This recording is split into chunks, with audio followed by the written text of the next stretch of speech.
You're listening to Drop It Like It's Pop. Drop it like it's pop. I'm Georgie Statius. And I'm Vicken Karkukli. This is where two lovers of pop culture come together, unfiltered and unedited, to analyze the biggest stories, moments, and yes, controversies the world of pop has to offer from our very special point of view as media professionals and international event experts. I'm the PR specialist. And I'm the journalist. Join us as we agree to disagree and talk pop till we drop. Hello, Vicken Karkukli. Hello, Georgie Statius. How are you? We're back for season. Obviously we're back for season 2. We're back for episode 2. Should I say who would have thought? Because that's what I kept saying every episode last season. We should. Um, We should I'm have just gonna say I'm very excited that we're back, and I'm very happy to see you again. a ditto. And thank you. We've had some lovely feedback on our first episode of season 2, which has been so lovely because we set out to do this podcast. Well, really, because we would always leave each other voice memo notes on WhatsApp. And we used to always joke, let's save that for the podcast. Let's save that for the podcast. And so then we decided, well, we may as well do a podcast. And we were going to call it Let's Save It for the Podcast. But rudely, that title was already taken by another podcast. And here we are at Drop It Like It's Pop. Well, yes, absolutely lovely, and so lovely to be back. That obviously the first episode of the second season was very special, a very special episode.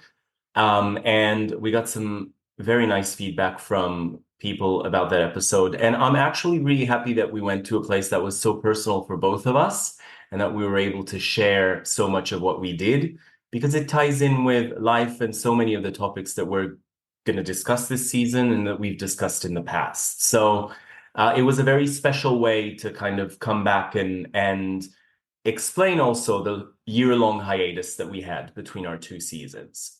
Exactly. And I would like to apologise for the amount of ums that I had in the last episode, which I was nervous, to be honest. And I think I was fighting back a lot of, emotions during the episode. So my aim is to reduce the number of ums. I might have to have the reverse Danny Minogue jar that I have to put $1 in every time I say Okay. Well, I mean, it's fine. We were both very emotional last time, and I think people also appreciated that, the openness and the ability to share because we're so polished usually, and we have to be in our line of work. I have to say, because and this is the premise of the podcast. It's what we do for work is being in the media spheres and communications and journalism, and it always has to be so polished. And that's also what we've been visiting, the moments that have been unpolished, that have been raw, that have been, natural, organic. And I feel that it was a very organic episode that we had last time. Well, you've just made a lovely segue into non-polished moments, very unpolished moments, which is when we encounter Jumping the Shark. Absolutely. We've been wanting to do this episode for a long time. We've been We talking have. about it, and we've been following pop culture ever since we met almost 20 years ago. And we've been sharing these moments a lot, back and forth conversation, WhatsApp messages, audio messages, commenting as stories were unfolding of, oh, did they take that too far? Did they jump the shark? Were we really in for that ride? Is that something that we wanted to see, something that we wanted to learn about someone? And I feel that it was definitely worth at one point kind of taking a look back and talking about it on the podcast from our perspectives as comms and media specialists. Exactly. And of course, we should introduce what Jump the Shark. For those of you who don't know about Jump the Shark, it describes a creative work or entity reaching a point where it has exhausted its core intent and begins introducing new ideas that are not aligned with its original theme or purpose. and then often leading to a decline in quality or popularity. So it's basically when a TV show, a brand, a movie veer way off where they were supposed to start and start going into sort of bizarre territory. And of course, the term originated out of Happy Days in the Hmm. episode where Fonzie was water skiing. So very late in the Happy Days series, where Fonzie was water skiing. I mean, Fonzie water skiing in itself is probably jumping the shark, but he Right. jumped a shark while water skiing, hence the term jump the While shark. while wearing his leather jacket. While wearing his leather jacket. So, there's that added layer of fashion roadkill. A lot of So layers with Fonzie. that's, yes, that's a lot of layers. But you know what? Those are characters that are so out of this world. And we're going to talk about this as well, about jumping the shark, but because it has a lot to do with the context as well. Mm. Because in certain shows, some far-fetched ideas, such as that one that we just discussed, would have been received relative to the context that the show was offering. And in that case, sometimes it works. So that's very much yes. And there's a couple of things I want to pull out of that is I think jump the shark is a phrase that is bounced around a lot incorrectly. So, and I was thinking of shows where, particularly shows where there's sort of, that the unrequited love or the sort of, the couple will they, won't they get together, and then finally they get together, and then has that jumped the shark. So I think it's used probably too loosely when actually Mhm. it's just bad writing, or the dynamics have changed. But really, it is around when they start to run out of ideas and start bringing in really ludicrous kind of storylines, which had me thinking because a clip came up on Instagram yesterday of The Bold and the Beautiful. And are there Yes, shows that basically every storyline is so absurd that yes. I can't even imagine Bold and the Beautiful jumping the shark, because I don't think there's any storyline that hasn't already happened in that show that is not bonkers. You are absolutely right, 100%. And I think that's what I was saying relative to the context of a show and the premise of a show, and also the nature of a show. Historically, soap operas have been known to have these far-fetched stories that are received by the audience relative to the context that the show offers. And so, in that context, it absolutely works. And if you think about it in soap operas, for example, the whole concept of aging in soap operas is completely bonkers if you think about it, because sometimes you'll have a kid who'll be, 7 years old and will be sent to Switzerland to boarding school and will return to the show a year after and they'll be like 20, and they'll have graduated. So I think that the freedom and the creative license that soap opera writers allow themselves to have is actually relative to the concept of the soap opera and what it allows. So, And absolutely, and that goes back to that description, doesn't it? It's about when it moves away from its intent. And if its mhm. intent is these kind of far-fetched storylines, no, I'll rephrase that, not far-fetched storylines, but really loose editorial and creativity storylines, then Yeah, then jumping the shark might be actually when it becomes really serious and plausible. reversely, you mean? Yeah, Yes. absolutely. And then there's an actual concept around the aging in soap operas that I was talking Mm. about, and it's called the soap opera rapid aging syndrome. So it is an actual concept. And you raise something that is very interesting when it comes to narrative, is that sometimes you will have works of fiction making fun of other works of fiction. If you think about, for example, when Joey on Friends played a soap opera character on Days of Our Lives, he was in the show. Obviously, Friends is a comedy, it's a sitcom, and it has a completely different line of writing than a soap opera would. And that was obviously an opportunity for so many jokes, because one type of narrative was making light. I'm not going to say was making fun, but was making light of another kind of narrative. and the way in which they were actually able to hit the nail on the head with everything that had to do with soap operas on the arc of Joey being an actor on Days of Our Lives was just fascinating as well, because it shed a whole new light on the concept of the soap opera as well. Another good example for me is obviously one of the most groundbreaking sitcoms of all time was Will and Grace.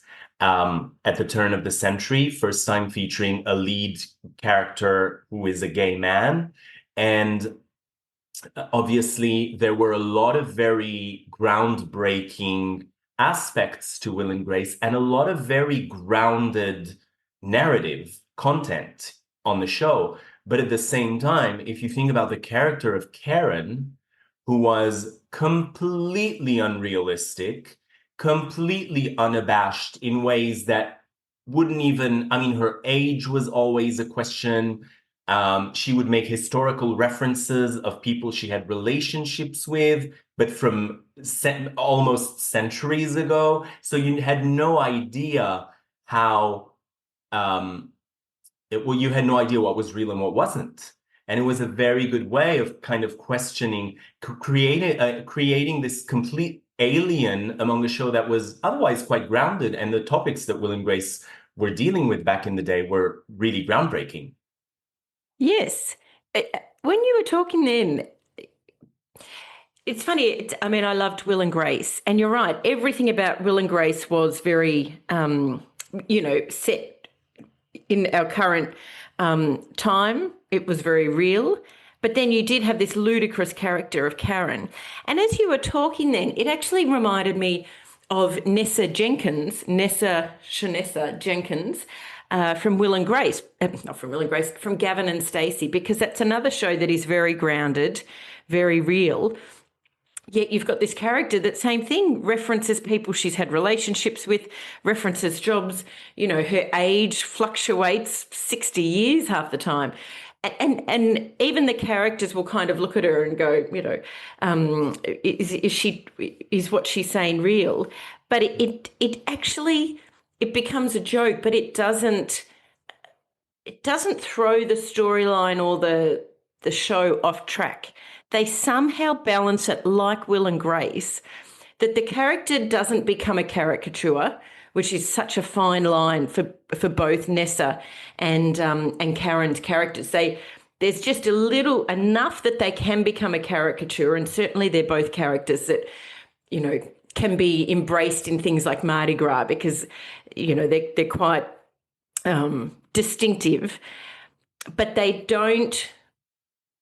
Yeah, they just don't tip too far over into the caricature thing, that it takes away from the integrity of the show, and you're not laughing at the character, you're laughing with the character. And that's very good writing, to be able to balance that line. And that's also very good acting, because I Oh, don't absolutely. think anyone other than Megan Mullally on Will and Grace could have pulled Yes. that off. The way in which she owned the character was just fascinating to watch season after season after season, because it was just getting more bonkers and bonkers as we Yes. went along. So yeah, absolutely, you're right. And I feel that was never jumping the shark, because No. it was always part of the narrative to begin with. Yes, correct. Yes. So I would like to ask you some of your top jump the shark moments. Not moments where you've jumped the shark, but moments, TV shows, movies, Mhm. maybe pop stars. Well, we were talking about Friends, and I've been a fan of Friends ever since, it started. I remember watching the first episode. I remember a lot of things about it, but I also remember a few episodes that I thought were a little too far-fetched for me. And that included, and we're talking about Jump the Shark. Do you remember the shark porn episode where Monica thinks that Chandler is watching animal documentaries and being aroused by the animal documentaries? I And that's cannot like the remember. shark documentaries. Yes. So, and then she calls Rachel and goes, Chandler watches shark porn. And that was a whole story on an episode. And I was like, well, that's a little I mean, that was to me, that was always very strange. And also there was the other one of Joey trying to learn French. So, and Phoebe teaching Joey French. The idea for me was that the way in which Joey was repeating Phoebe's French sentences that she was teaching him was so not what she was saying that to me, no human brain could go so far from the original as Joey did. Like there was no connection whatsoever with what Phoebe was teaching him and what he was saying. And as a French person who was taught French in the past, it felt very odd to me that that would be received as any kind of plausible narrative. Um, I'm gonna say I used to love Melrose Place. And Melrose Place, and that's a very good example because Melrose Place started out as a very prim and proper show. It was Yes. not at all as trashy as it ended up becoming. It was a spin-off of Beverly Hills 90210. And at first, it was just, this bunch of people living at Melrose Place and trying to make a living and going through the motions of, daily life and the struggles that you face when you're in your 20s, maybe 30s for some of them. And then when the ratings were not good enough for them, they really started to kind of zhuzh up the narrative in ways that were completely crazy. But again, what was very interesting is that mostly those crazy twists and turns were the making of one, two, or three specific characters that Mm. kind of owned the crazy on the show. So if you think about Kimberly, portrayed by the Oh, amazing Marsha it's Cross, it's exactly who she, I'm thinking of. oh, absolutely. And she was completely, owning that Yes. narrative of how crazy a nighttime soap opera can get on television in a brilliant way. So interesting. So that wasn't jumping the shark. That was actually going as far as they could to kind of get more viewers, I guess, and creating these plot lines Mm. um, that were exciting enough for people to tune in. So with Kimberly, sorry for that pause. I was just taking that all in. Um, but with Kimberly, I mean, it almost went into sort of a Days of Our Lives storyline. She ripped the wig off, didn't she? Wasn't there? Like to me, Yes. that is very Bold and the Beautiful, Days of Our Lives kind of soap opera moment. Just back on Friends. So when I think of Jump the Shark, I think of, well, I don't know actually, maybe I don't, but can a show or a series, whatever it is, a brand, jump the shark momentarily and then correct itself? Or is there a moment where, like with Fonzie, it kind of was game over for Happy Days after the shark? So do you, because it's interesting you talking about Friends with isolated moments. See, to me, it was when Rachel had the baby because it just, I mean, the world's most convenient baby that was sometimes there, sometimes not. I agree. We never heard of Ross's child, Ben, ever again. So to me, it's a big moment, and that's kind of that defining moment for the show. But can you just have isolated incidents of jump the shark and then it corrects itself? You mean jumping back?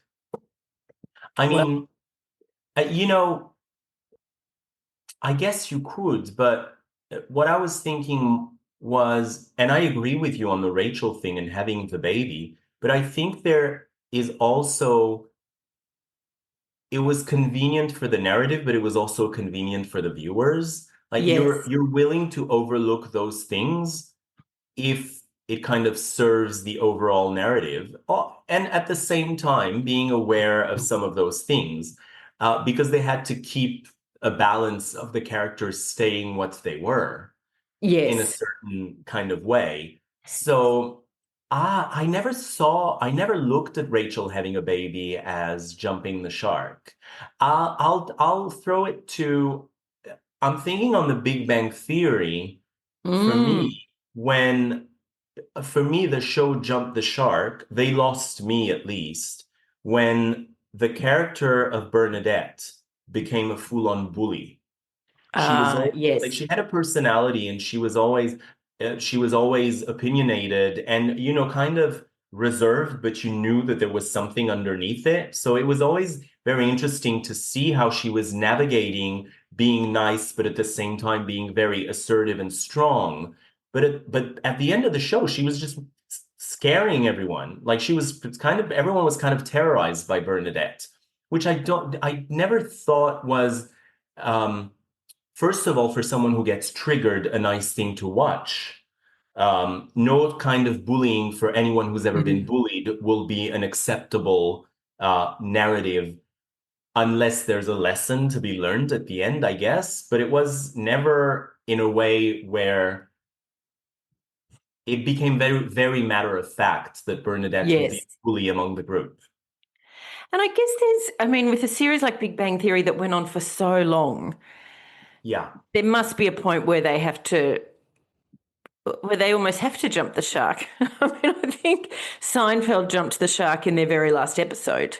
And I mean, there's references in the last episode of Curb Your Enthusiasm when Jerry Seinfeld comes in and the very end of the final episode or the final season of Curb Your Enthusiasm, the Larry David show, and obviously Larry David, co-creator of Seinfeld, gets caught up in a court case because he gives a bottle of water to someone lining up to vote in the heat, and you can't aid someone voting. There's all this thing. So the final episode is in the court and the court's decision, and then how they sort of end the show based on that. And there is a funny line from Jerry Seinfeld saying maybe we should have ended Seinfeld like that. Mm. Because I think, yeah, so even at the last episode, you can jump the shark. But it's an interesting point you brought up before about sort of almost fan loyalty and what you will excuse as Hmm. a fan. So one of my favourite shows is Friday Night Lights. Yes. Connie Britton, set in Dillon, Texas, and that's a really interesting show for Jump the Shark. Actually, the first one I want to bring up is there is a bizarre storyline where one of the characters, Landry, he's helping one of the characters, Tyra, with her homework, goes to meet her. She's been assaulted, and he basically kills a guy in the car park. And then it is just never mentioned again. And so there's always quite funny chatter if, a clip comes up on social media about Friday Night Lights, and people always write, and do we just forget that Landry killed a man? Like it just got completely washed over. But there is a very distinct point in Friday Night Lights where the storyline really changes. So it went for 5 seasons, and it was set in quite a high school that had a lot of affluent families, I would say. And it's about Friday night football in high school and just, how much that sport is the fabric of a town, but also obviously a pathway for people out of the town to get into college football, and then, even higher. But Right. it does go, it's sort of towards the, season 3, end of season 2, start of season 3. It really feels like two very different shows. And in fact, it then moves to a different high school because the high school characters from the first high school have grown up and they've gone on to college. And it moves to another high school, which is in a much lower socioeconomic area. There's no Hmm. equipment, all of that. But when you actually read about what happened, so season 2 was cut short because of the writers' strike. Not the most recent writer strike, but the previous one. Excuse Right. me. And so it doesn't actually have an official ending. So it makes sense when you read that, knowing why season 2 suddenly just cut. And they said that season 3, they just decided, because there was such a hiatus because of the writer's strike, that when it came to season 3, they just decided to start with a clean slate, new stories rather than finishing the stories that were cut short in season 2. They lost characters, they introduced all these new characters, which when you read that, it makes sense. But when you're watching this series, particularly because of the way we watch seasons now, so I didn't watch Friday Night Lights at the time, I binge watched it on DVD afterwards. So I'm watching it in quick succession with no context of where it sat in the time that it actually was written. Whereas if I was watching it in real time, then maybe I would have understood this. And so I was thinking, a lot of us go back and binge watch shows on streaming. So it's a different experience to waiting week to week for a new episode or waiting year to year for a new season. To actually watch it all at once, I think gives Hmm. us a different lens of when something may have jumped the shark. Yeah, because it's a different timeline. It's a completely different timeline. And very often shows will kind of embrace the timeline of now when they're aired. And I feel that that being in Australia and for us having to wait for a show to be dubbed in order to air on French television, I'm talking about back in the day, still Mm. the case. But now with streaming and everything, you have easier access. But for example, for us, and I know that it was the same in Australia, the Christmas episodes were always completely kind of Mm. out of any kind of plausible timeline. You'd get the episode because the TV seasons in Australia would start after the holidays, so early in the Yes, civil year, whereas in the United States, the shows will start in late September, early October. So by the time Christmas comes, you have a full-on Christmas episode week of Christmas or a couple of yes, weeks like around Christmas. And then we'd get the Christmas episodes in like May or something, and it made yes. no sense whatsoever. So there's absolutely, I think, a sense of time when it comes to those shows. And also some shows are just not meant to be binge watched. I mean, I dare you to binge watch The Handmaid's Tale. It takes me 4 days to get over one episode. Well, okay, well, I have not watched The Handmaid's Tale. Think that because I actually have. I think as a woman, there's enough that happens in the world to frighten me, let alone that. But you're right, because and we talked about this in the last episode, I binge watched Succession. Hmm. And that is a really heavy, very different themes, obviously, to The Handmaid's Tale, but it's intense. Right. And I remember one weekend binge watching, I was away for work, and it was like I had to get out of the hotel room and kind of get fresh air and remind myself that the world is not, well, my world is not nasty, like Hmm. the Succession world. So you're absolutely right. Um, and then I think I'm keen to know actually a few more shows or jump the shark moments from you before I get on to a couple that I think always jump out at me. Pardon the I pun. mean, if I think if I think about television shows, I don't think I ever kind of stopped watching a television show because I felt that it jumped the shark. There's some shows that just never, I mean, Lost was one of Yeah. those shows So that that were, was, I loved Lost from the first episode. I thought it was an amazing show, and it was a golden age for television when Desperate yes, Housewives Lost yes. came on. That was 2004, and then we had kind of Prison Break and all those shows over the next few years. And for me, Lost was always something so particular and specific that it never felt to me that it jumped the shark. I was just determined to actually see it through. I wanted to watch it till the very end. Was I going to understand everything? Was it meant to be understood what they were showing us? I don't know. I just wanted to watch it till the very end, and I did. Oh, that's interesting because it was Lost that I wanted to talk about because Mm. I loved the first season, and you're right. Like I do think of that golden era of TV, uh, but it lost me. Literally, Boom tish. unintended. After the first season, because I just thought, really, where are we going with this? And so my question was actually going to be, did Lost actually set itself up for failure in that I don't feel like they had storyboarded the Mm. the whole sort of resolution and Yeah. reveal of what the actual situation was. So I feel like they kind of, once they got going in season one, they had nowhere to go other than to keep Mm. jumping the shark because it was so absurd. So that one I actually couldn't stick with. And I think I looked up the ending on Wikipedia or something, and I couldn't even understand it when it was written down. Like it was so Right. convoluted. I agree with you, and let's make a quick parallel with Desperate Housewives because Mark Cherry, creator and Mm. executive producer of Desperate Housewives, was always very open about the fact that he had forever to craft the first episode of Desperate Housewives and kind of the first season.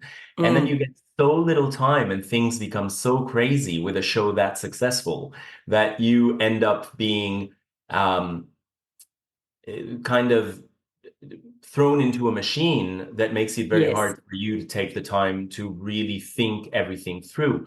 But Mark Cherry also said that he always knew when he wrote Desperate Housewives what the premise was going to be and also how the show was going to end. So he had a vision in his mind, which I think that he stayed true to. And that's every time now that anyone is being asked if there was, and that's a very good way for them to actually manage this, because every time Eva Longoria gets asked about a reboot of Desperate Housewives with the original cast, considering the feuds that have supposedly taken place, we've had for our dear listeners who haven't tuned into season one, we have a feuds episode we recommend you listen to. So the feuds among the cast, and Eva Longoria always says, "Oh, I'm down for a reboot, but Mark Cherry won't do it because Yes. he was the creator, and now there's been a reboot that's been greenlit." Mm. And you know what? I'm going to say something about jumping the shark because a lot of people think that Desperate Housewives is a very heightened, exaggerated version of life in suburbia in the United States. Having just moved back to France after living in the United States for 3 years in good old Louisville, Kentucky, I can actually say that it's pretty accurate. And maybe I mentioned this in a past episode as well, but let me tell you that a lot of those characters I actually kind of saw versions of in the 3 years that I was living in the States. I'd like So, to know which character you were. it never occurred to me that I was any of them. I'd be the gay neighbor, Lee, or something. I don't Okay, know. well, that's a cop out. Right? Oh, But I mean, I'm Susan Meyer all the way. If I were one of them, I'd be. It's like she annoys me, but I love Terry Hatcher, so you we've do. established that. We may need to have the Terry jar. But Hmm. it's interesting. I mean, I obviously have never written a TV show. Um, Although I did work at I can't remember if I mentioned this in a previous episode. I worked Yes, at you Granada. did. You did. You Yes, did. I You did. did. Sorry, yes. But Actually, no, go for it. my partner always makes fun of me going, yes, yes, you worked at Granada Television in London for a hot minute. And, but my job was to reply to people who sent in scripts.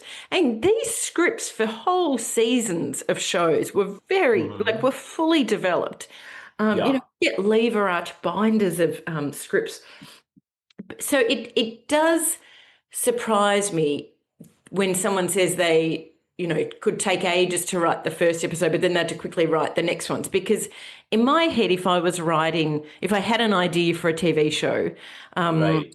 I would step it out. It's like, in fact, with events, I always say the program of a conference is like a script. You have plot points, you have a start, middle, and ending. You don't just kind of put speakers anywhere. You actually have to build a storyline with the way you Right. choose Yeah. your speakers and your content and where you place those speakers on your program. Hmm. Yeah. But we always kind of know the full picture, so I would hope that someone writing a show actually has thought about the full picture and not just kind of started writing it with no idea where to go. Because I imagine authors, when they sit down to write a book, have some kind of framework of where this book, they don't just start writing and not See where know it goes. loosely where it's going to go. And obviously, you hear a lot of writers say that one character was only supposed to be in for 2 episodes, but that character worked so well they kept them in. So obviously things change as the show goes on. But yeah, I think you I do mean, need to kind of actually that's just reminded me of something. I think you do need a framework. So just thinking when I was talking and thinking about, you need to plan ahead. Some friends and I went to a Nashville country show on Tuesday night. mm, This guy, we got targeted for an ad on Instagram. It was superb. We dressed up in our denim, and he's a real life Nashville musician, and he just okay. played at a tiny venue in Melbourne. Tuesday night full of people who love their country music, and it was a mix of his originals, which are really good, and we'd been listening to on Spotify, and then all the classics: Dolly, Kenny, Shania Twain. He did Flame Trees by Cold Chisel, superb. But I do feel we had so much fun. It was unbelievable. But I feel with him, there was a moment where he jumped the shark, where he told us that they didn't bring their own guitars and they've hired them out here. And then they can't tune the guitars and they're not very good. And I was thinking, isn't that like you had one job was to actually bring your guitar? I don't know, maybe this is a thing, but wouldn't that be the one thing you would make sure you brought out with you was Well, was it a was it a miss or something? Did they no, forget? they just decided they wouldn't bring them. I don't know whether they thought it's too hard to cart them Oh, around. wasn't a customs clearance thing or something? Well, we I think don't they know. must have only booked the, carry-on luggage ticket for the I airline. do watch Border Control, so I'm very conscious of what you can or cannot bring to Australia, Exactly. And I don't know, maybe this is a thing, but we were like, right? and suddenly this guy that, and I don't know, he's late 30s, early 40s, good looking guy, real country star that we all had a bit of a crush on. We suddenly went, oh. And so he had not planned ahead. And so he jumped. I mean, we still like him and I'm still listening to his music and we still had a good time, but I can't shake that he wasn't very Well, let's organized. say his name so everyone knows who it is. No, you should give him a follow. He's very good. So who is But it? You didn't give us his name. Cody Pennington is his I name. knew because I saw your stories. I just wanted you to say it. But anyway, but I kind of went, do you know what? It almost gave me the ick. And I have been thinking, is the ick the same as jump the shark? When a show Oh, gives you the ick or a person right. gives you the ick, Hmm. is that a jump the shark moment? I don't know. Do we have to decide? No, we don't. I'm just putting questions No, there. no, but I see what you mean. Absolutely. But I was we spoke about all this work of fiction, and I kind of want to expand the spectrum of our analysis because I want to Yes, throw it back to what we do, which is communications, media work, and all that stuff. yes, And I was also thinking about other kinds of narrative because a yes. narrative can be a story, Mm, it can be a television show, it can be a hmm. series of films, it can be a lot of different things. And then we haven't really spoken about sequels, but there's also a lot of talk about how a sequel can be jumping the Yes, shark from the original film. But because our show is about what we do in life, which is communications and media relations and all that good stuff, I wanted to throw it to, so first of all, music. We never really talk about an album as kind of jumping the shark from the previous body of work of an artist. So there'd be kind of an interesting look to take in that particular area. And I was thinking about a lot of albums by famous artists, for example, that were considered a flop relative to previous records, or that the narrative was not understood and kind of became cult classics much later on. If you think about American Life by Madonna, for example, if you think about Impossible Princess by Kylie Minogue, if you think about Bionic by Christina Aguilera, there mm, are those albums that have been revisited a long time after and have been kind of deemed cult classics because people didn't understand them when they came out. Was yes. that jumping the shark? Well, that's really interesting because I was just thinking as we were talking, is jump the shark about losing respect? Oh. Because an episode to you might not be jumping the shark or a situation or a moment, but to me Mhm. it might be. And as we've been talking, and I was thinking about my good friend Cody Pennington, I think I lost respect for him when he said he hadn't brought his guitars out. For a minute. I think it is. I don't know. To me, jumping the shark is when you lose respect for someone, and because they have, wavered from their sort of what they should be doing. So with those albums, it's interesting, isn't it? Because Oh, I say that all the time. I've got to stop saying it's interesting. But it is So, interesting because you're right. Those moments, we have to adjust to those changes for people that we've known in a certain context and in a certain character, even if we talk about mhm. pop stars. And then when they shift, we've got to shift with them. And I mean, Taylor Swift might be the same because each of her albums is quite different. Like the Yes. Reputation album is very different to the other Mhm. albums. Uh, Yeah. but Madonna actually was down on my list of an artist who's jumped the shark. It's But not necessarily. controversial, Yeah. but and not Not because for of the, not because of that album, but right. I do feel like, and I know this is controversial because there'll be people that completely disagree with me, and one of those people may be on this podcast. But I Uh-huh. do feel like Madonna runs out of, um, I don't want to say the shock value. I do find she's trying to have moments, and I think she's running out of those moments. She's not running out of those moments because of age or anything. I just think she she was a pop artist that always broke new ground, pushed the boundaries, and then I feel like she hasn't known how to take that when you are no longer a pop star that might be breaking new ground because you've broken so much ground. So how do you evolve and how do you operate as a pop star when so much of what you are about you might not be able to keep repeating. You can't just keep shocking and keep pushing boundaries Mm. because, and so I do feel like with some of the photos she does on Instagram, and I don't know, there's just, to me, she has jumped the shark. I think it has to do with more the expectations of people when it comes to her than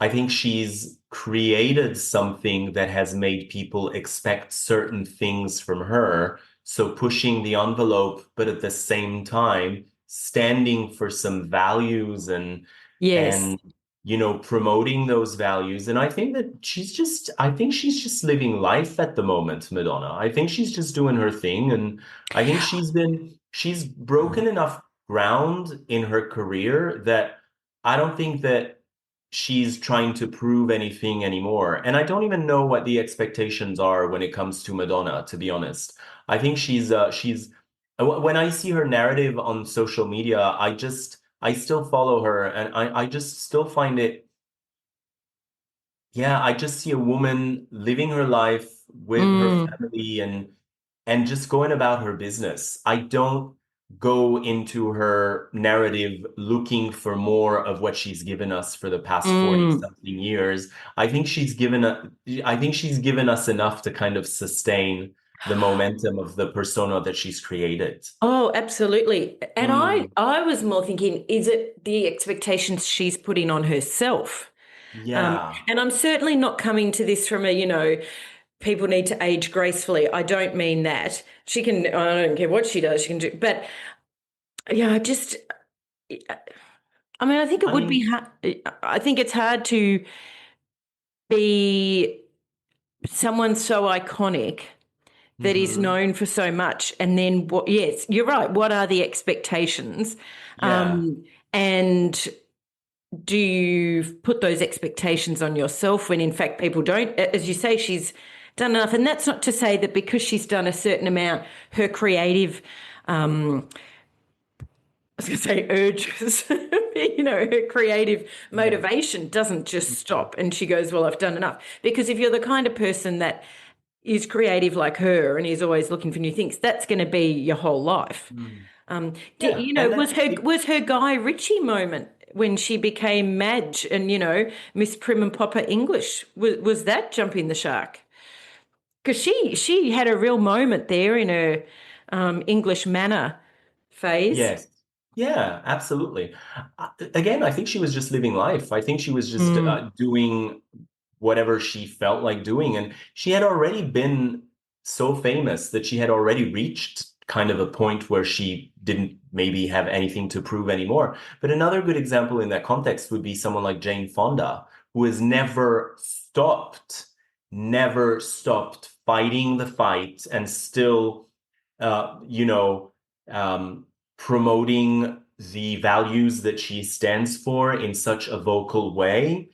So I see what you mean, but at the same time, there's a balance to be struck between, I guess, the expectation of the people and what you want to do with your own life. And I Yes. feel it, and it's also a good segue into throwing it back to what we do, because we spoke about the music, and I want to say also, and that's a very good example. We spoke about Bionic. I mean, I mentioned them, American Life, Bionic, Impossible Princess. Those retrospective looks at those bodies of work that kind of you revisit them much later and see them in a completely different light. And you mentioned Taylor Swift, and I thought what happened with the Tortured Poets Department was really interesting because the album came out, the critics had to listen to it overnight and come up with a review for the next morning, and then all hell broke loose. And then Yes. oh my God, the critics don't like this album as much as all the other ones. And I felt it was very interesting because for the first time, and that's the power of Taylor Swift, I guess, that the critics took it back almost immediately and kind Mm. of they didn't wait for 10 years or 15 or 20 years like they did for Impossible Princess or American Life. They just Yes. went, the pressure was so hard that they went back to revisit. And it's also Yes. an interesting because there was something very unapologetic about a review, and I speak from an informed kind of point of view. You were, and I've written reviews. Mm. Do I still stand by every word I said for every body of work that I reviewed? Certainly not. My opinions have changed. Yes. And so, but would I have gone back the next day because I listened to Yes. the record again and say, oh, I'm sorry, I take it back? Yes.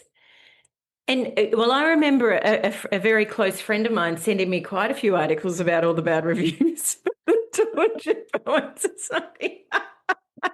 And I do believe he's now a believer in the album. And I remember at the time saying to you, this is an Mm, album that is going to grow on you. Like it yes. takes Yeah. time. It's not one that, Hmm. and the more I listen to that album, the more I love it. And in fact, I would say it's my favorite Taylor album. Mm. But I think I it's mean, also, you're right, it's where you are in your life as well. I yeah. remember hating, like loathing. I mean, this is going off topic, but loathing Dire Straits when I was young and going, Oh, oh okay. my God, who listens to this music? It couldn't be more boring. And now I really like Dire Straits. That must be showing my age. So it is where you are in your life Hmm. of, and Yes. I think but it is interesting, isn't it? Because that is that 24-hour news cycle, Mm. and particularly for someone like Taylor and the hype and the pressure that people are having listening parties, and you've got to, you actually don't have time to listen, digest, and make space for the album, Yes. which is a good segue to an artist who I think has definitely, well, I don't know, maybe that's a bit strong that she's definitely jumped the shark, but I think old mate Katy Perry has had some jump the shark moments recently. And it's a very good segue into going back to what we do as media specialists and communication specialists, because what I felt was so interesting about the concept of jumping the shark going into this episode is that now that we have these artists that are becoming a narrative themselves. Mm, It's not about the music that they put out anymore. It's not about, I mean, albums are not even the focal point of an artist's career anymore. mm, You don't really sell albums. I mean, Taylor Swift does, but you don't really sell albums. If you think about the biggest tours that are happening around the world at the moment, Dua Lipa, her latest album, was not as successful as the previous one. It wasn't as mm. successful as Future Nostalgia. Okay. And so Radical Optimism is the name. And I saw Dua Lipa in concert. She's sold out everywhere. One of the biggest tours of the year. And if you think about Kylie Minogue as well, she's having like it's Oh, arguably the second biggest tour in her mm, career. mm. Correct me if I'm wrong. I think it's the second biggest, but she's visiting places I don't think she's visited before and Yes, arena tour in America. And I mean, the albums are just the kind of the conduit to actually get you to go on tour and have something yes, new to offer. an audience. But if you think about the narratives that these artists create, and if you look at record sales afterwards, certainly Katy Perry's record sales are not what they used to be. I would also like to throw Jennifer Lopez in that group because, Mm. and I am also going to ask you what you would advise these people to do, because certainly Katy Perry's latest venture of, going to space and calling herself an astro. I mean, there's doing things, and also there's a way about talking about the things that you do. And I'm thinking, who's advising these people? And at the same time, Jennifer Lopez's um, rekindled romance with Ben Affleck. And I'm really I'm really talking from a comms point perspective. Yes, I have yes, no investment in the stories on a personal of level. course. But the rekindled romance of Jennifer Lopez and Ben Affleck, considering how it ended 20 years ago, to go into such intense um, storytelling Yes. about the rekindled romance. I mean, isn't there like a kind of red light or something that in the back of your mind tells you maybe I shouldn't push Oh, this narrative so hard? well, but yes, yes. When you were talking about Jennifer Lopez, I did think it was at Ben Affleck was that the jump in the shark moment. Well, I think there's a couple of layers to that. First of all, we could say she's living life like Madonna. She's living her life. We could say that. And And making documentaries and correct. albums and And music look, videos and all of those out of it. I think that there was a lot of people invested because there was this thought of, oh, maybe that, first love I had will happen again kind of thing. So, but with regards to the who's advising these people, I mean, you can have people advising, but are they taking it on? So that would be my first thing is um, I think people, do surround themselves with yes people. So, and Yes. if you're at a certain level, you're not going to take advice from people. I do think there is, and look, I mean, I jumped on the Katy Perry, making space ridiculous, hold a daisy to the window. I mean, can I just stop for a moment and talk about that whole space exploration? I was really nervous when they took off, and I remember, this is a big thing. We're shooting these people in a little bubble capsule. To the edge of space. And I remember reading something saying, does anyone feel like this is another sort of Titanic, sub going down? And I actually was terrified. I actually had a really bad feeling about that flight. And I couldn't believe no one was more nervous about it. So, but I will say I did get invested in, piling on Katy Perry. But I do think there are moments of frenzy. And I'm sure in a few months' time, we're going to look back and go, why did we get so worked up about Gail King going, Mm. well, have you been to space? And why did we get so worked up about Katy Perry saying she was an astronaut? It's kind of like when Meghan and Harry had their first child, and they wouldn't tell anyone that they'd had it, and there was this frenzy of why did they not announce that she's gone to hospital, and why won't they show the baby? And we get in these real vacuums of Yes. needing this information, and I And think in we yeah, and I spoke think about the we will look back frenzy. on the space one and go, why did we get so worked up We about did these? I mean, speak about the taking aside the fact that it was about the disrespect to people who actually have trained as astronauts. So I understand, I completely understand that argument. But so with regards to, I think sometimes I would say sometimes you actually just have to ride it out. I mean, Gail King obviously had not been advised because you wouldn't, there's something about saying stuff in the moment at the press conference after, but to then go on be interviewed while she was on the red carpet at an opening of something, and they sort of broached the kickback that they'd been getting, and she said, well, have you been to space, which of course made it even worse. So I don't think she'd been advised at all. I would say if I was Katy Perry's advisor, just write it out. Like it's going to go away. Do you know what I mean? I actually think it will correct itself. I think as long as, well, her tours aren't selling out. I was going to say as long as her tours are selling out. I think you'd be very careful to not just do some knee-jerk reaction to it. Yes. I think you Hmm. actually have to play the long game on this, and it will just be a moment in time. And Would you? her music just actually needs to speak for itself. Her music's great. Her Super Bowl performance is one of the most watched Super Bowl halftime performances on YouTube.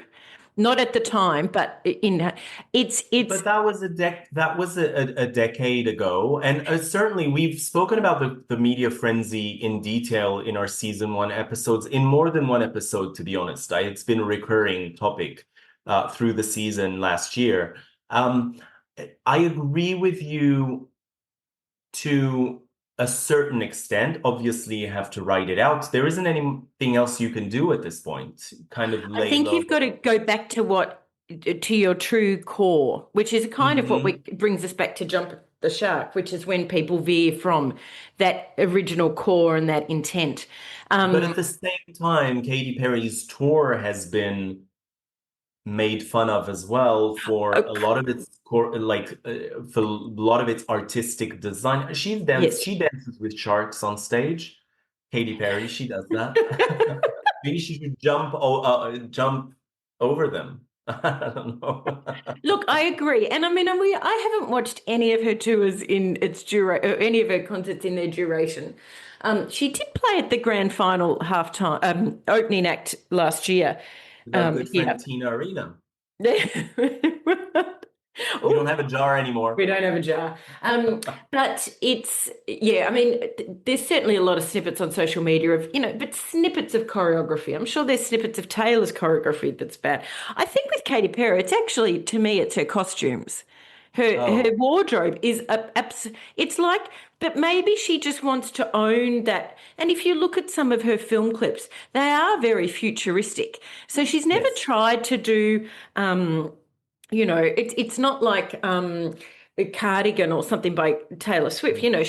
She's very futuristic. She's very exaggerated. The same with her Super Yes. Bowl performance.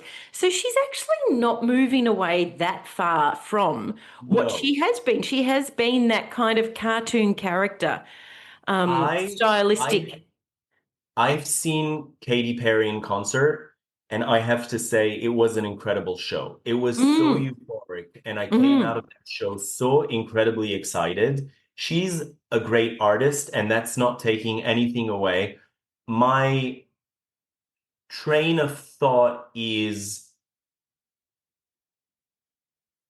we all have moments when we're loyal to an artist or when we're Yes, fans to an artist where we feel that maybe they're making it a little more difficult for us to be fans of them at certain moments. And yes. of course, we can't endorse everything that they do.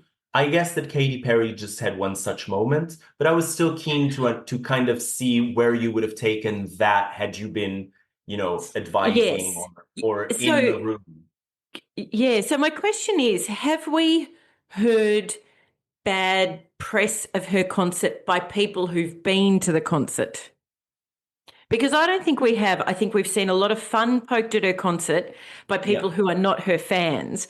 But I haven't heard, well, I haven't seen it. I mean, I certainly know the ticket sales are down, but certainly haven't, I don't know, maybe I've missed it. I haven't read a lot of bad press about her tour. So it's, and that kind of now takes me to the Chicks, formerly known as the Dixie Chicks, Mhm. because to their fan base, they would have had a moment where they jumped the shark, where they made the comment in London about George Bush being from Texas, and they lost a huge, not all their fan base, I won't say, but huge amount of their country fan base. They got banned on country radio. So they jumped the shark to that audience, but they actually grew a whole new audience. Um, Yes. so, and I mean, I came onto the Chicks actually after that moment. You've got something happening in your ceiling, I can see. It's not going No, to be a person pop it's out of the a. clock on the wall. It's the clock. Okay. I'm watching the time. So, to their country fans, they would have had the jump the shark moment. Um, and so, if anyone has ever seen Shut Up and Sing, which is an amazing documentary that just happened to be filming them on the Top of the World tour, where they were the top, I believe, female band at the time. And Right. so it was the Top of the World tour where they made this comment. And so just by chance, they happened to have a recording crew with them. And so the documentary charts not only the Top of the World tour, but then it charts their sort of the losing the fan base. I mean, the death threats, the cancellation of concerts, but then the reinvention of them. Right. And so can you recover from a jump the shark or get a new audience from a jump the shark? Well, you raise a very good point that there's also a very strong cultural component in what we consider to be jumping the shark or not. Mm. And we as audiences are incredibly diverse and very different. And if you think about the audience in Australia, if you think about the audience in France, where I am, or if you think about the audience in the United States, obviously a lot of different things are come into play when it comes to determining what an acceptable narrative and a plausible evolution of a narrative is. So the Mm. perception will kind of be very different. A lot of people may Yes. consider, in America, people watching Desperate Housewives may consider it a sobering documentary from what they see in real life every day. I am borrowing sobering documentary from Julia Louis-Dreyfus from one of her Emmy acceptance speeches. But at the same time, for me, and that was one of those things that I was mentioning before. Culturally, when I Mm. was watching Desperate Housewives 20 years ago, it kind of felt like a heightened version of what life in suburbia would be in the United States. And then after living in the United States, not so much. So Oh, I think absolutely. I mean, we that could look at very, it. yeah, Exactly. I mean, there's a lot of shows that we thought at the time were bonkers, but unfortunately, they've kind of turned into reality a bit. yeah, Um, I yeah. wanted to talk Well about a said. show that started by jumping the shark and then recovered. Tell Um, me. so, Parks and Recreation was originally sort of intended as Leslie Knope, the lead character, so Amy Poehler, was originally intended as sort of a female version of Michael Scott from The Office. So Right, season one of Parks and Recreation has Leslie Knope's character as a female version of Michael Scott. So a bit of a duffer, not very smart, clumsy, uh, just not a great character, and it's a bit of a spoof almost. And after season one, they realised it wasn't working and they completely changed her character. Well, I won't say completely changed, but corrected her character. And then, of course, Parks and Recreation became a huge hit. Now, Parks and Recreation is a show that I binge watched on DVD. If I had just watched the first season, I think I might have gone, oh, okay, it doesn't really work. I'm not going to move on to the second one. But because I had bought the DVDs, I was going to watch it in its entirety. And so that's one that actually started off bad from the get-go and almost jumped the shark in the first season, but then completely corrected itself for the second season and then, of course, became a huge hit.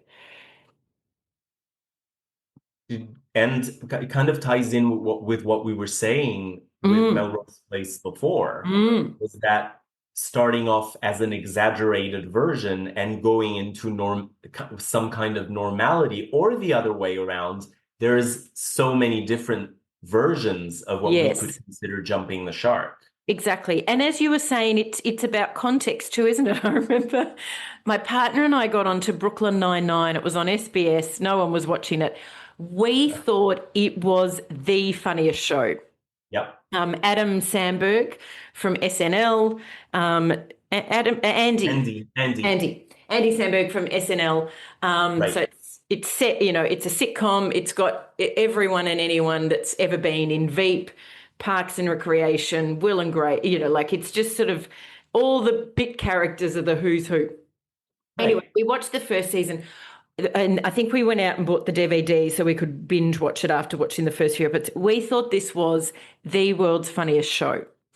And then season two was coming on to SBS, and we said to everyone we knew, you have to watch this show. This show is so funny.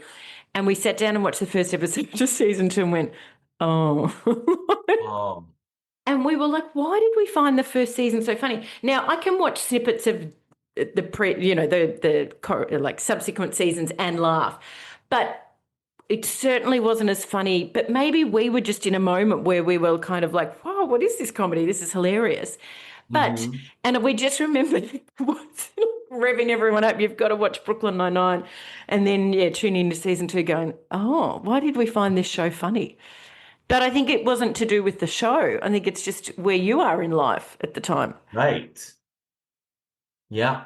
Mm. So again, it's interesting how we have these conversations and then realize that so much is at play when Yes, we actually decipher and kind of peel the onion a little bit, layer upon layer of meaning that yes, is also very interesting to visit from different ends of the world because you in yes, Australia and me in France will have different perspectives on the yes. same topics and having traveled around the world as well. So I think it's safe to say that we will see many other instances of people jumping the shark, but I find interesting your point of kind of writing it out if you're caught Mm. in one such situation where people consider that you've jumped the shark. Yes. And I mean, I'm not saying you write it out if it was a crisis management thing either. Of It's going to course. depend. Oh, of And so course. that takes me to brands and when brands have Hmm. jumped the shark. We're talking Um, light entertainment, which is why I was correct. saying what Absolutely. I was saying. Yes. Obviously, we're not Of going into course. crisis management. Yeah, yeah. That's right. But Uh, brands, we might. yeah, well, that's it. I mean, I can think of a few brands that have jumped the shark and then had to sort of correct themselves.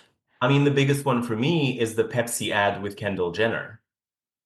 Ah, well, see, I was thinking flavors. I was thinking of like when, Vegemite did a new flavor that was a disaster, or when Coke has brought out flavors that, people have kind of put Oh, it. so you're talking about the product. You're not talking about the advertising. See, No, I'm our talking about brains the. went to different places. Yes, but I do have an advertising one for you. But yes, let's talk about Kendall Jenner. I mean, what do She you want to she know? solved world peace, didn't she?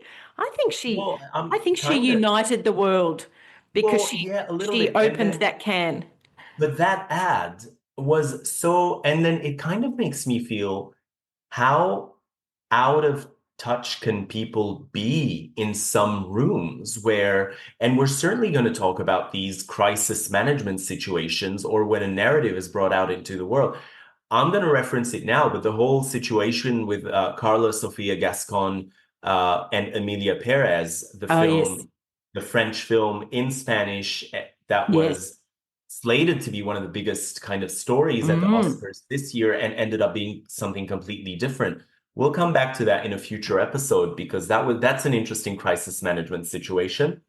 But if you think about uh, Pepsi, there's so many people involved in one such situation. And you were talking about what's the expression that you use? They're people, they're surrounded by Yes, people. yes people. That's right. I mean, that would work for one star that is of such high caliber that no Yes. one would kind of um, dare contradict them. But in this Yes. case, there's so many people involved in this narrative. Correct. And in fact, we've had a situation here, situation that sounds, but we've had a moment in Melbourne and Sydney, possibly other states, with an advertising campaign that has fallen very flat for a toothpaste. And the brand is, I'm just trying to find, it's White Glow is the brand, Mm. White Glow. And it's obviously Yep. to make your teeth white and glowy. And the campaign is a play on words of make the right choice, make the white choice. Oh, Yes. So it's on trams in Melbourne, it's on buses, I believe, in Sydney. And of course, it's got huge backlash because of the racist overtones of make the of white course. choice. And, Hmm. of course, the brand has come out and said, no, it was never intended that way. It's a play on words of make the right choice. Our brand has white in the title. Now, when, of course, you dig deep, there's a whole lot around why, the symbolism of white and purity and that deep seated racism of white is the premium, white is what you want to achieve kind of thing. Yeah. Um, but the commentary has been out of all those rooms and all those, between the client, the advertising agency, at no point someone in the room said, "Oh, could this be construed incorrectly?" Hmm. And I've certainly been in rooms where there's been talks of taglines and campaigns, and I have said, can we just check that that couldn't be misconstrued? Like, have we done our due diligence? And I can think of a couple Hmm. actually where I called it out and was sort of, no, I was dismissed. And I was like, okay, well, um, and Yeah. that's You have an fine if, obligation of means, not an obligation of results. So you did what you had to do yeah, and by I'm raising. okay. I'm okay if people go, no, it's fine. But I want to make sure you're not just sitting in a room going, no, it's fine. Don't worry about it. Yeah. I want to know you've Hmm. actually gone away and thought about it, not just that kind of instant dismissive thing. So I think, and this has got a lot of press, this situation. And I mean, it's the placement of the ads on the trams and the buses. It's the way white has been written. It's just, but it is that, like, coming back to you, that did no one, and which speaks to the, why you need diversity, Oh, of 100%. because you get different Yeah. lenses. Now, I'm not saying that, just because they would have had multicultural backgrounds in the room, that would have always, someone, because I don't actually know where the kickbacks come. I'm not saying it's all coming back from one side of the society or the Yeah. other, but it is, and it's not about having more people of color in the room or having more women in the room. It's about diversity. And I remember Yes. seeing a great speaker years ago talking about a study where they had, I think it was at one of the Ivy League universities, and it was a study around, a board full of men. And as soon as you introduced a woman, the IQ of the board went up. But once, and it wasn't because you were introducing women, it was because you were introducing diversity. And as Right. soon as there were more women than men on the board, the IQ started going down again because you were Mhm. losing your diversity. So it's not, Right. so it's actually just having different views. A But balance. correct, exactly. So certainly an advertising one that didn't land well. The other advertising one for me is Jag. When Jag brought out their recent ad, which, I mean, is so far removed from the Jag brand. And Hmm.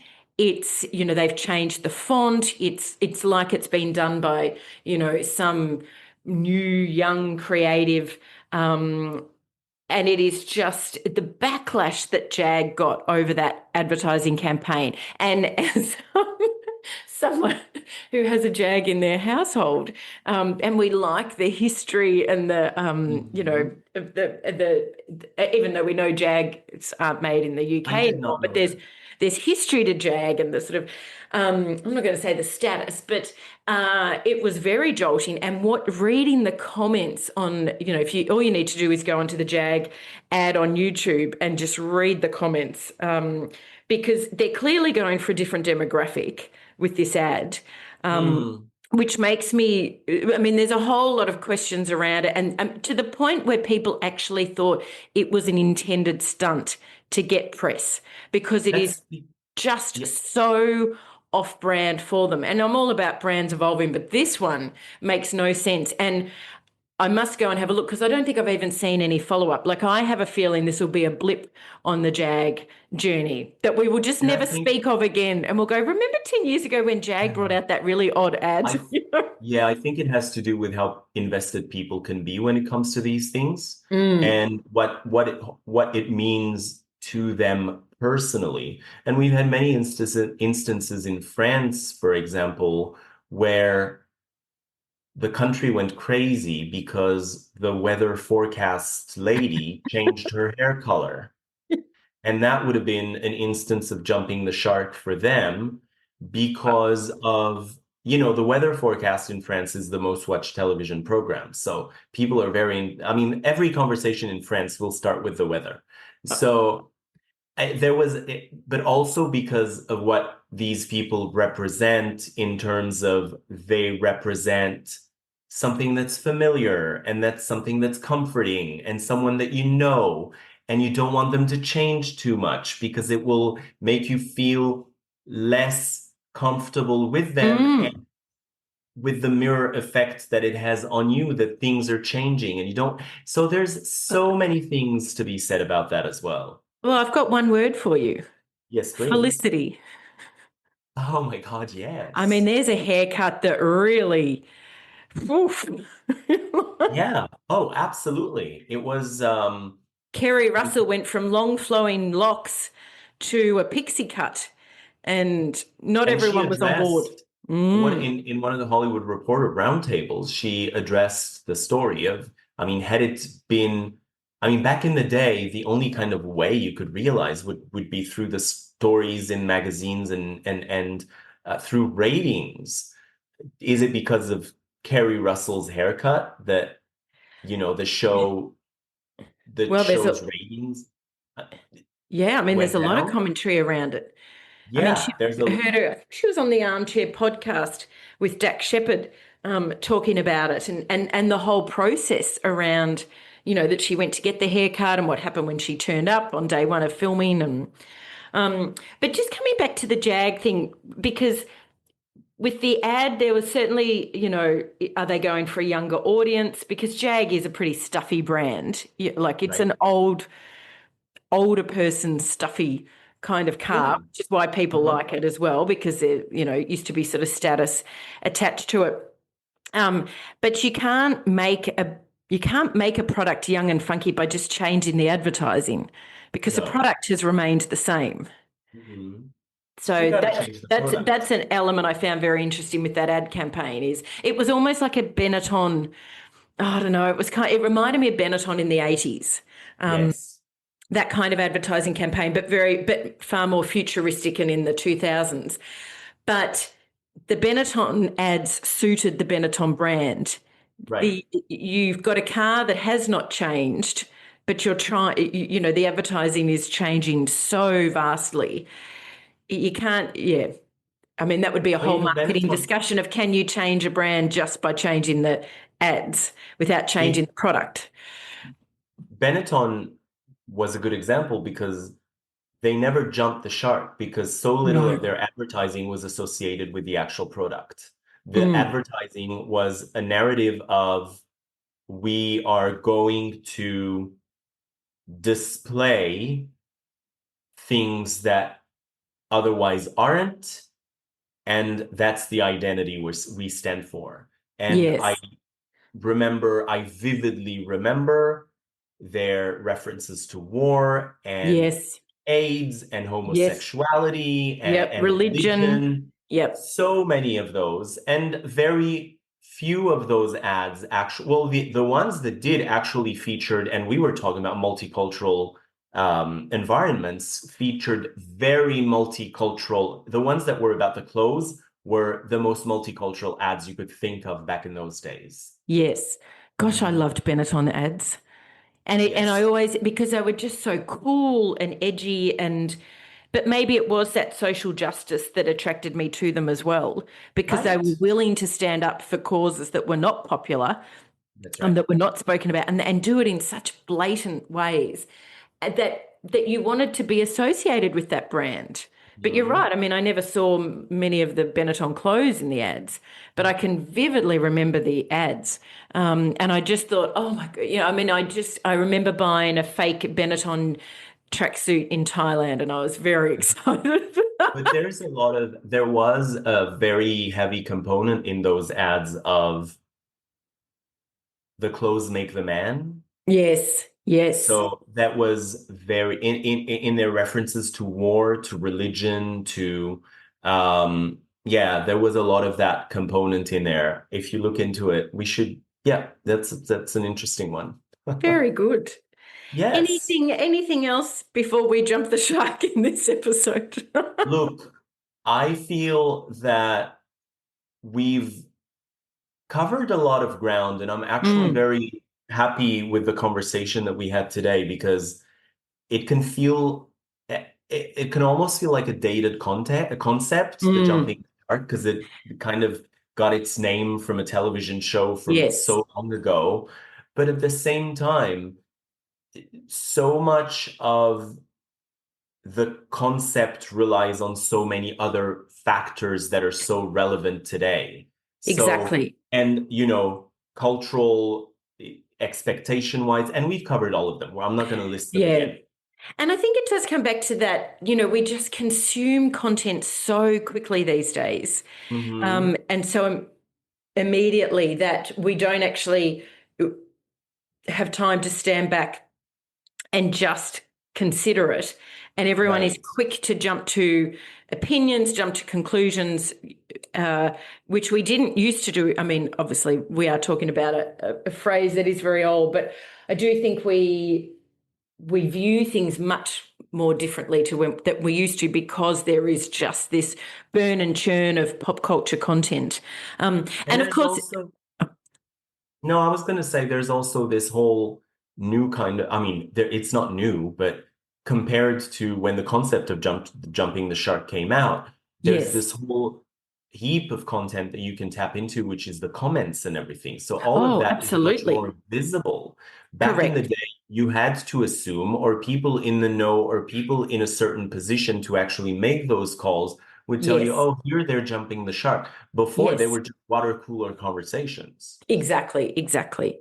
And of course, there's a whole range of, well, there's one topic that we haven't covered, which I actually don't think falls under Jump the Shark, although they often are mentioned as Jump the Shark, is when lead actors leave. So I think of, Steve Right. Carell when he left The Office. I mean, Charlie Mhm. Sheen when he left Two and a Half Men and Ashton Kutcher came in. But to me, Yes. they're not Jump the Shark because that is an actor's choice to leave. And then the Right. writers are forced to think up new ideas. It's not when they have run out of ideas and they start veering away from their original purpose.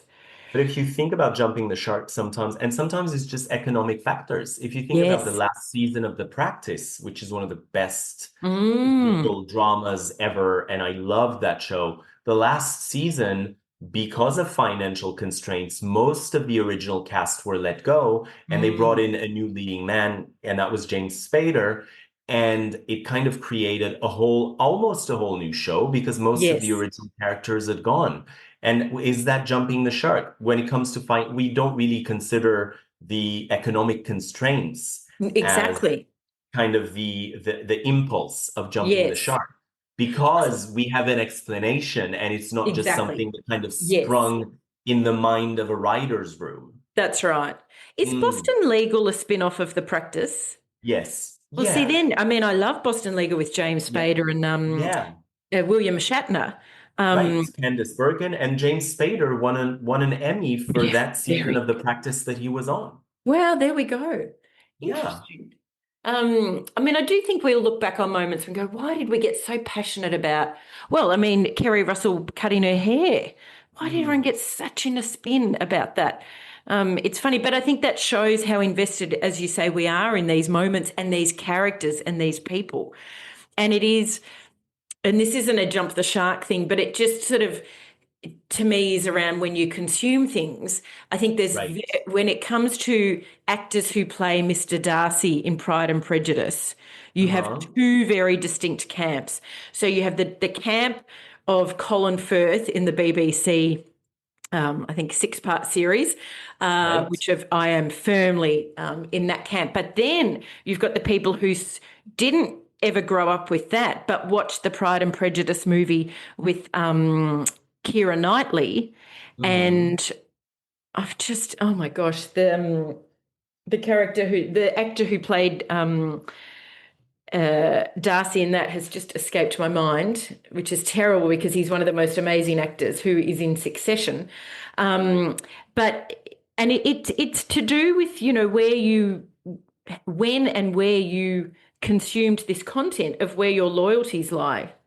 Hmm. Um, Is that Matthew McFadden? Matthew, yes, exactly. Thank you. I could see his face because he's Mm, so different in Succession and Pride and Prejudice. right. I had a flatmate that, she just could not see any other Mr. Darcy other than him, whereas I can't see anyone else play Darcy other than Colin Firth. But it's completely just which one saw it first and when and where we consumed it. I mean, for me, jumping the shark was doing a reboot of Charmed that had nothing to do with, kind of Ah, creating a whole new show because people were still so invested in the original with Alyssa Milano and Shannon Doherty. yes, And, people were really, really invested in that show. And then they were yes. not ready for a spin-off with completely new No. characters that had nothing to do with Prue, Piper, Paige, and Phoebe. Do you know what it was? I absolutely understand because that was me when Friday Night Lights moved to a Mm, different part of Dillon. And I had yes. to get to know a whole new cast of characters. And I really, it was like I had moved house, I'd moved towns. And it took me a long time to get on board. And I really, and I remember at the time watching it, like really challenging myself, going, why can't I get in with these new characters? And then I Mm, eventually did. But it was a huge change management I had to go through to get on board. And I will say it absolutely. I have never recovered from Brenda Walsh leaving 90210. Like, 100%. and what was his name? Roy Randolph, Roy, who was the drama teacher that she had at college that encouraged her to, take on these opportunities. Look, I mean, I still mourn Shannon Doherty leaving, and I could never get on. I mean, I liked Tiffany Amber Thiessen's character, and I liked that they made her completely different. Uh-huh. They weren't trying to fill another Brenda Walsh.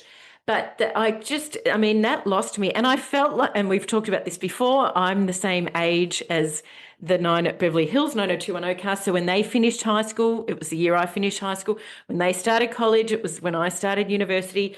Right. So I feel, I was so invested that I Hmm. really struggled once she left that show because I felt I had lost a close friend. I understand completely. I mean, I Yeah. can't hear REM's Losing My Religion without thinking of her breaking up with Dylan because Oh, that's the wow. song that she played over and Yeah. over again when she was going Hmm. through her heartache. Yeah. That's Mm, amazing. it What is music? amazing. No, I mean, we're still talking about it. So, We are so still many talking. years I mean, I later. probably have given a little bit too much away of how invested I get in shows, but I mean, the late great Shannon Doherty. What are you going to the late say? great, exactly, exactly. Hmm. Yeah. Um, and I think she's someone that finally got the kudos she deserved Yep. and was because she was treated very badly by the press, Hmm. by the industry. I mean, she really was cast as the difficult woman when we realize now there was so much going on behind the scenes that she was dealing with. And she talked about that in her podcast with Jason Priestley, that, there Yep. was this commentary that she'd always be late and she was difficult to work with. And but she talks about, she had a husband at the time who had addiction issues. She didn't know if she was going to come home to him dead or alive, and she wished she'd been more honest with the cast, and then they would have actually understood what she was going through. But I really am glad that she got the credit she deserved for the Hmm. kind of actor she was, and maybe got a little bit of not an apology, but um, understanding and perhaps viewed in the light that she should have been. And I remember at the time thinking, this is really harsh the way she's been portrayed. But we know it's easy to pile on, and people do that, and particularly around women. I'm not going to turn this into a gender thing, but I do think it's much easier for women to be portrayed as the difficult, cast member. I do think you hear that more. Well, maybe not. I think of Shia LaBeouf. Maybe there are some moments where it is men, but Right. it does just fit that stereotype. Mm. Yeah, you're right. You're right. Mm. It does. Anyway. Well, I mean, that ties in with so much that you don't know, you wish you'd known before, like back in the Correct. day. Yes. Yeah. And that comes So, back to the jump the shark, with like Friday Night Lights, that once I knew why there was such a disconnect between season 2 and season 3, you go, oh, okay, I right. get it now. Yeah, Yeah. It sometimes you need a disclaimer on the screen. you do.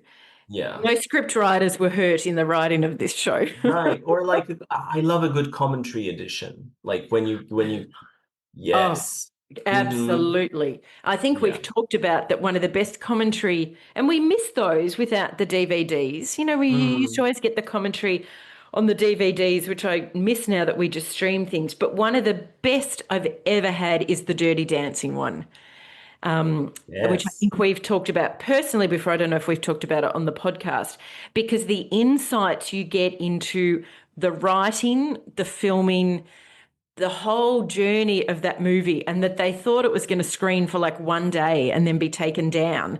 They had Yeah. no idea it was going to be the hit it was. So if anyone loves media, well, I'm assuming you do if you're listening to this, or you're just very kind family and friends that Right. are giving us a few listens. Thanks, Mom. If you can get the Dirty Dancing commentary with the creator, it is one of the best I've ever had. That and Love Actually, because Hugh Grant is just so bonkers in the Love Actually voiceover commentary episode. Oh, I need to watch that. Is You Emma do. Thompson in it He too? turns up late.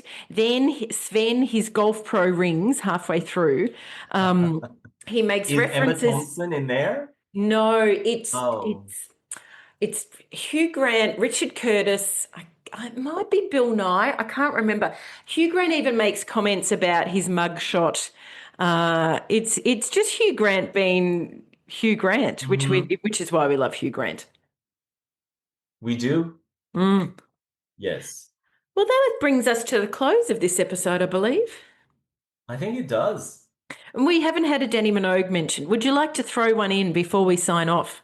Well, what's the date today? It was Kylie Minogue's birthday a couple of days ago, so Kylie was all over the socials She was and all over the socials. I still love the way Danny supports Kylie in everything that she does. I think it's great. So there was a bit of that, and Janet Jackson posted a message to celebrate to wish Kylie a happy birthday, and I Bless. mean it was love. It was just love all around. So Isn't that I love that. And that's interesting, your comment around you like, that Danny supports her, which, and then when and we've talked, reversely, sorry, oh, yeah. correct, yes. I mean, we come from close families, we've both got sisters that we're very close with. Mhm.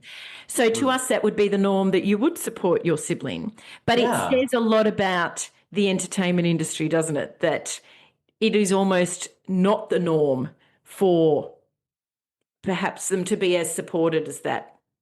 I Because to mean, me, we they have, should just support each other as siblings. of course, and we have a an episode about family coming up this season. So I guess we'll talk about that a little more in there. Uh, yeah, I mean, I don't know. I mean, with those two, it's always been a story of, Danny was a star first, and then Kylie became what she is today. And Yes. and at some point, they were kind of doing almost kind of the same Mm. music. So it was kind of difficult. I still feel that Danny deserves more credit for some of her musical achievements. I think Neon Oh, Lights is one of the greatest dance music albums of all time. I, I I will think say every opportunity I get. I think This Is It is one of the best songs and one of the best film clips. And I will stand by that. Yes. No, absolutely. I mean, So there's do yourself a favor on this Friday and go and turn Danny's This Is It up high on your radio. And I define anyone not to have their toes tap in and be in a good mood. me, I'm more of a put the needle on it kind of person. I love that song, but yeah, there's a lot in the Danny Minogue catalog. I don't know why I went so high pitch there, but there's a lot in the Danny Minogue catalog that gets me excited. Is there anything? Well, that might be the thing you've enjoyed from the last week, perhaps. Um, Yes, I will say that. Um, yeah, I mean, Kylie Minogue's birthday, always big celebration. I'm loving that her tour is getting such rave reviews and Yes. everything. And And I'm, uh, yeah. Danny gave a great interview on the BBC that I don't know if you saw Mm, snippets of, and she was talking about Kylie, but also many other things. I could sit and listen to Danny Minogue all day. She is so articulate and so, mm. I mean, when she speaks, it's so fluid and she takes her Yes. time with what she's saying. It's just a delight to listen to her. Very good. I will go and do Mm. that. Now, I just realised before we sign off, I kept talking about Jag. I do mean Jaguar the car. I don't Yes. mean the TV show Jag, and I don't mean the clothing label in Australia called Jag. I should Thank you just, so much. I should Thank just you for do, clearing that up. I Yes. Yeah, should I just should have say asked you I meant actually. the car brand Jag. Yes. Yeah. Mm. Mm-hmm. It was very presumptuous of me that I would think you all knew exactly what I was talking about when there are quite a few references to Jag. So, that just side note, that's a TV show I could never get into, and I don't bores think me I've to ever death. seen it. Ugh. I hope I'm not offending anyone by saying that. Well, on that note, we are going to wrap up. Thank you for joining us. Good night to France. And good day to Australia. Thank you. As Hmm. I feel like we should be playing some Danny as we close out the show. But until next time, and can we give a sneak peek of what the next episode will be? I don't know, can we? Yeah, let's just decide now. Well, you know what? We've been talking about the family one for Let's do ages. it. Let's do Let's it. do it. Let's do the Yeah, family episode. Yeah, so more perfect. Kylie and Danny coming your way. More Kylie and Danny, and I look forward to that. So, So from do I. me to you, I wish you a good night. And I wish you a good day. Thank you. Until next time. Bye. This has been Drop It Like It's Pop. Be sure to follow us on our Instagram page at Drop Like It's Pop to have access to our latest episodes and playlists. Until next time.